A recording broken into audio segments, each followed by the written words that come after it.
Fala, nação tricolor!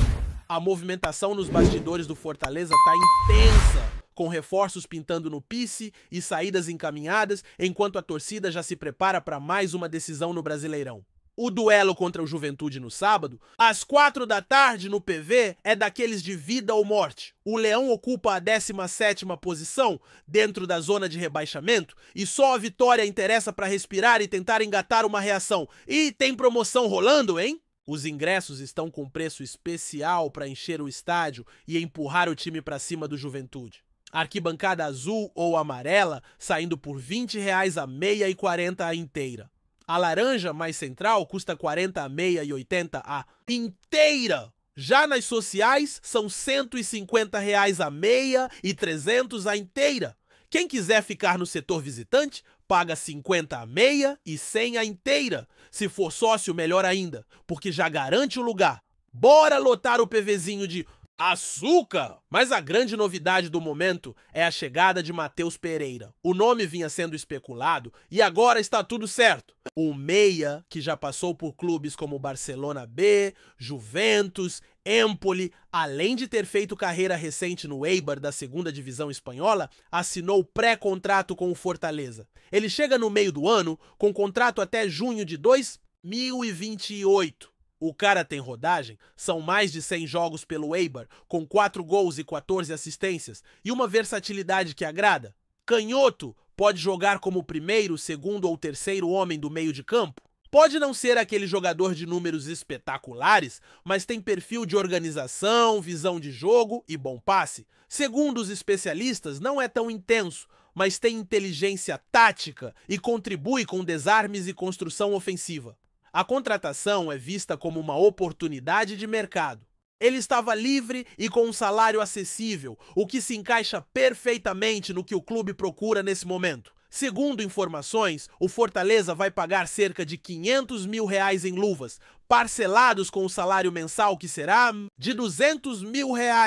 Na Espanha, ele ganhava cerca de 130 mil por mês. Matheus foi mapeado ainda no começo do ano, quando a diretoria buscava nomes que ficariam livres na metade da temporada. A negociação se arrastou, mas deu certo, e agora ele chega para fortalecer o setor de meio campo. A ideia é que, com sua chegada, e também com a do volante Denilson, 2 peças atuais sejam liberadas. Zé Wellison e Pedro Augusto. O primeiro depende de proposta. O segundo já tem saída praticamente certa. E enquanto o elenco vai sendo reformulado, a torcida também sonha com reconhecimento individual. O goleiro João Ricardo está sendo monitorado pela comissão técnica da seleção brasileira. Rodrigo Caetano, dirigente da CBF, esteve no Castelão para acompanhar o jogo contra o Colo-Colo e observar o desempenho do camisa tricolor. Desde o fim do ano passado, o nome de João vem sendo estudado como possível opção em futuras convocações. E não foi só o João Ricardo que chamou a atenção, não.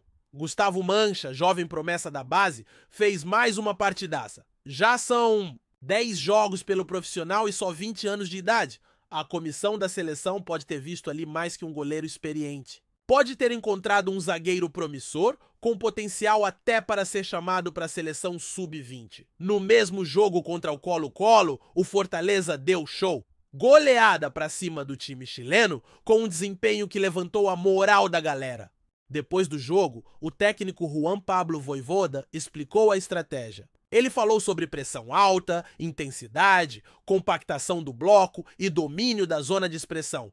Foi isso que sufocou os adversários e abriu espaço para o Leão construir o placar elástico. E do outro lado, sobrou reclamação.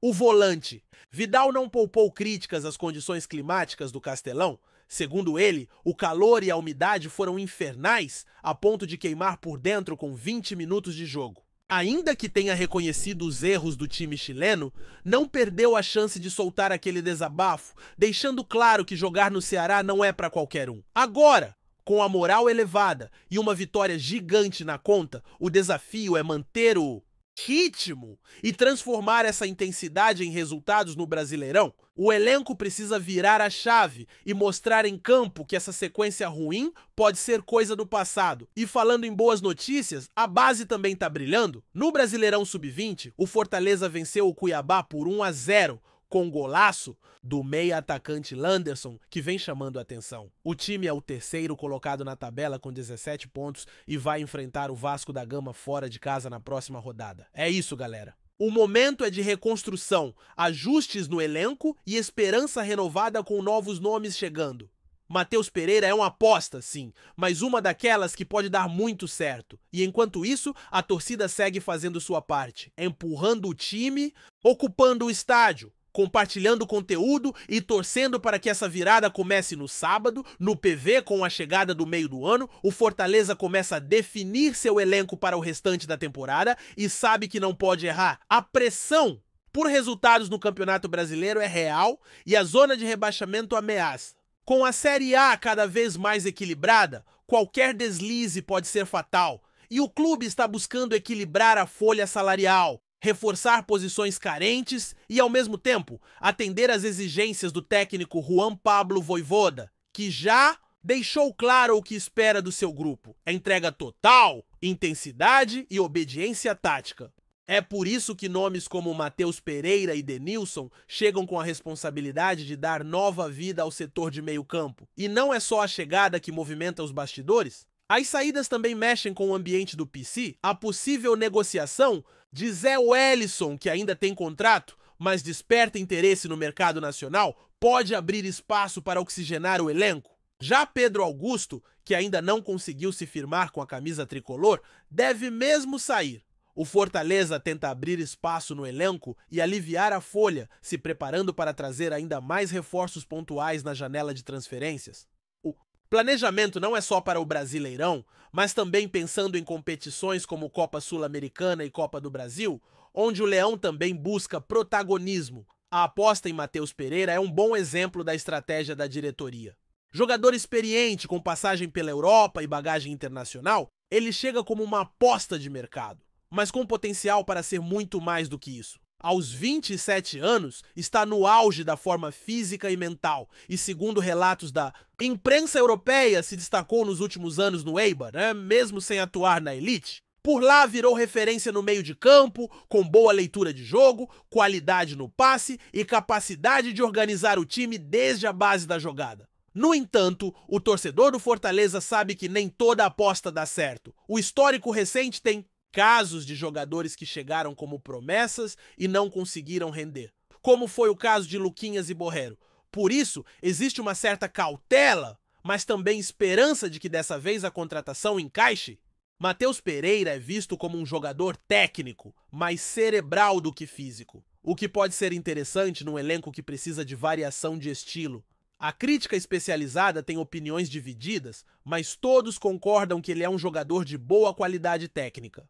Outro ponto importante é que o Fortaleza segue atento ao mercado sul-americano, buscando oportunidades de jogadores livres ou em fim de contrato, especialmente com passagens por ligas competitivas. A ideia é mesclar experiência com juventude. O clube não tem orçamento para grandes contratações, mas vem se especializando em encontrar boas soluções, como foi o caso de Pochettino, que chegou desacreditado e se tornou peça-chave. Enquanto o departamento de futebol trabalha nos bastidores, dentro de campo a cobrança é grande. A torcida não quer saber de desculpas. Depois de um começo de temporada irregular, com oscilações e uma queda na tabela, o Fortaleza precisa reagir. A goleada sobre o Colo-Colo foi uma injeção de ânimo, mas não pode ser um ponto fora da curva. O time precisa de consistência e o jogo contra o Juventude vai mostrar se a equipe está mesmo no caminho da recuperação. Vojvoda sabe disso. Na entrevista após a vitória na Libertadores, ele deixou claro que quer ver o mesmo nível de entrega e intensidade nos próximos compromissos. Disse que o time conseguiu neutralizar os pontos fortes do adversário e aproveitou os espaços criados pela pressão. E é justamente esse modelo de jogo que o torcedor espera ver de forma constante. Um Fortaleza agressivo, que não se encolhe e que busca o gol com inteligência. Mas enquanto o treinador busca repetir a fórmula do sucesso, a diretoria corre contra o tempo para preparar o clube para a janela de julho. Além de Matheus Pereira e Denilson, outros nomes estão sendo analisados. A ideia é trazer pelo menos 5 reforços. A diretoria quer garantir que Vojvoda tenha peças à altura para todas as competições que o clube vai disputar até o fim do ano. No meio disso tudo, a torcida vive sua parte na história. E faz diferença. A campanha de ingressos promocionais para o jogo contra o Juventude é uma tentativa clara de colocar pressão positiva, de transformar o PV num caldeirão. A expectativa é de casa cheia, com a torcida empurrando do começo ao fim. E isso tem um peso gigante, principalmente quando o time precisa reencontrar confiança. O clube sabe que o momento é delicado, mas tem confiança no projeto. Os últimos anos mostraram que é possível crescer com planejamento e trabalho sério. E mesmo em meio a dificuldades, o Fortaleza segue com sua identidade, valorizando a base, apostando em nomes pouco badalados e construindo um elenco competitivo com os recursos que tem. É claro que há margem para erro, mas a estrutura montada pelo clube nos últimos anos dá condições para enfrentar esses desafios com mais segurança. E voltando a falar da base, vale destacar o trabalho no Sub-20, a vitória sobre o Cuiabá. Por 1-0, mostra que o celeiro de craques está funcionando. Lenderson, autor do gol, é mais um nome que começa a ganhar visibilidade. Com 17 pontos conquistados, o time ocupa a 3ª colocação do Campeonato Brasileiro da categoria e vai encarar o Vasco fora de casa na próxima rodada. No ano passado, o Fortaleza chegou à semifinal da competição e mostra que tem projeto sólido também na formação de atletas. É desse trabalho de base que saem nomes como Gustavo Mancha, que vem se destacando no profissional. O zagueiro, com apenas 20 anos, fez um jogo gigantesco contra o Colo-Colo e já chama a atenção de olheiros da CBF. Não seria surpresa vê-lo convocado para a Seleção Brasileira Sub-20. O garoto tem personalidade, posicionamento e leitura de jogo acima da média. Pode se tornar uma peça muito importante na defesa tricolor. E quem sabe até render bons frutos em uma futura venda. E sobre a possível convocação de João Ricardo, o sentimento é de justiça. O goleiro vem mantendo uma regularidade impressionante desde a temporada passada, quando foi um dos melhores do Brasileirão. Com defesas importantes, liderança e segurança, João virou um pilar do Fortaleza. Se de fato for incluído na pré-lista da seleção, será o reconhecimento de um trabalho bem feito, tanto dele quanto da estrutura que o clube oferece. Já Arturo Vidal, volante do Colo-Colo, foi sincero ao reclamar do calor cearense. Disse que parecia estar no inferno e que o corpo queimava por dentro com apenas 20 minutos de jogo. Apesar do tom bem-humorado, a fala revela o quanto jogar no Castelão é um desafio para os adversários. A umidade, o calor e a pressão da torcida formam um combo que transforma o estádio num dos palcos mais difíceis do continente. Tudo isso contribui para o Fortaleza se manter competitivo, mesmo quando enfrenta adversidades. A estrutura, a torcida, o elenco e o comando técnico formam um conjunto que pode sim fazer a diferença. Agora, com novas peças chegando, a missão é encontrar o encaixe ideal e transformar essas mudanças em resultado dentro de campo. O próximo passo é garantir uma vitória no sábado, sair da zona e iniciar uma nova caminhada rumo à recuperação na tabela. A temporada ainda está longe de acabar e muita coisa pode acontecer, mas o momento é de foco total, de união e de trabalho. Duro! O torcedor faz sua parte, o clube se movimenta nos bastidores e o elenco precisa corresponder em campo. Porque no fim das contas o que vale são os 3 pontos e a certeza de que o Fortaleza segue firme, mesmo nas tempestades, e se depender da entrega dessa nação tricolor, não vai faltar apoio para empurrar o Leão de volta ao seu lugar. Gostou da informação? Deixe seu like, compartilhe com os amigos e comente sua opinião sobre o que está rolando no esporte. Quer saber mais sobre seu time favorito? Continue acompanhando o Nordeste Sport News. Em um depoimento polêmico que abalou o cenário esportivo, o árbitro Antônio Daronco fez uma revelação surpreendente sobre uma das partidas mais conturbadas do futebol brasileiro. Em entrevista exclusiva, Daronco confessou que foi obrigado a roubar durante uma partida contra o Fortaleza, um dos clubes mais expressivos do país. A declaração do árbitro, que já havia sido alvo de críticas em outras ocasiões, agora ganha um novo e explosivo contexto, gerando especulações sobre a integridade das arbitragens no futebol nacional. Embora o termo roubar tenha um peso gigantesco no vocabulário esportivo, Daronco tentou contextualizar sua afirmação. Segundo ele, a pressão e os acontecimentos dentro e fora de campo o colocaram em uma situação extremamente difícil.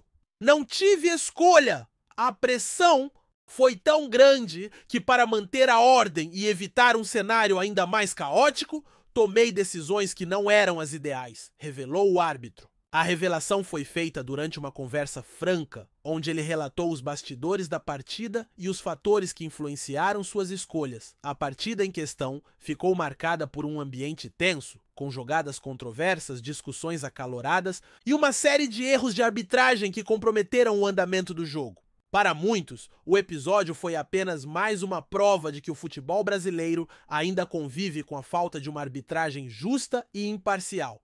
Daronco, no entanto, assumiu a responsabilidade pelo que ocorreu, afirmando que os interesses externos e as ameaças que recebia antes e durante o jogo foram determinantes para o seu comportamento. Em sua entrevista, o árbitro também revelou que os árbitros no Brasil muitas vezes se sentem pressionados a tomar decisões que não correspondem às normas do jogo, seja por influência de clubes, diretores ou até mesmo pela torcida. Eu, como qualquer outro árbitro, sou um ser humano e os fatores externos influenciam no desempenho dentro de campo. O futebol brasileiro, infelizmente, está longe de ser um ambiente totalmente isento, afirmou Daronco, mostrando um lado vulnerável da profissão. Essa declaração abriu um leque de discussões sobre o papel da arbitragem e a necessidade de reformas no sistema de arbitragens do país. Especialistas em ética esportiva apontam que a confissão de Daronco, embora controversa, pode ser o ponto de partida para uma reflexão mais profunda sobre os bastidores do futebol e os mecanismos que influenciam as decisões dentro de campo. A credibilidade da arbitragem foi colocada em xeque e as instituições responsáveis pelo esporte agora enfrentam o desafio de garantir maior transparência e justiça nas competições. Enquanto a repercussão do depoimento de Daronco cresce, o futebol brasileiro segue sendo palco de intensos debates sobre a integridade das competições e o verdadeiro significado de justiça esportiva. O episódio, sem dúvida, será lembrado como um marco na história recente do esporte, onde a verdade por trás das decisões de arbitragem começou a ser mais claramente exposta ao público. Obrigado por assistir ao Nordeste Sport News. Se você quer estar sempre atualizado sobre o que acontece no futebol do Nordeste, inscreva-se no canal e junte-se à nossa torcida. Até a próxima e que venham mais vitórias para os nossos times!